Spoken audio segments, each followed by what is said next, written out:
രാഷ്ട്രങ്ങളുടെ മുന്നിലേക്ക് അതിവേഗം ചുവടുവയ്ക്കുന്ന ഇന്ത്യ എന്ന എൻ്റെ രാജ്യത്തെ ഓർത്ത് ഞാൻ അഭിമാനിക്കുന്നു.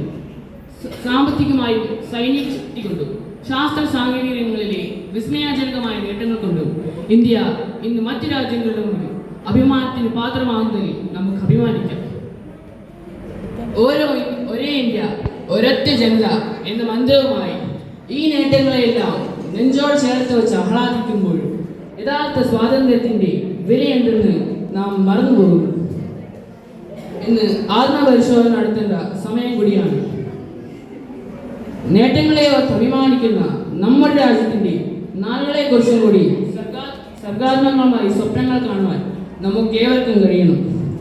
നമ്മുടെ രാജ്യത്തിന് വേണ്ടി ജീവിതവും സമർപ്പിച്ച മഹാത്മാക്കളെ ആദരവോടെ അതെ, സമാധാനത്തിന്റെ വഴിയിലൂടെ അഹിംസയുടെ മാർഗത്തിലൂടെ ഒരു രാഷ്ട്രത്തെ സ്വാതന്ത്ര്യത്തിന്റെ പുലരിയിലേക്ക് നയിക്കുന്ന മഹാത്മാവിന്റെ മാർഗവും രാഷ്ട്രപിതാവിന്റെ പൈതൃകവും ഇന്ത്യയുടെ ആത്മാവിൽ എന്നും മായാ നിലകൊള്ളട്ടെ എന്നാശംസിച്ചുകൊണ്ടും നിർത്തുന്നു. ഭാരതം വിജയിക്കട്ടെ.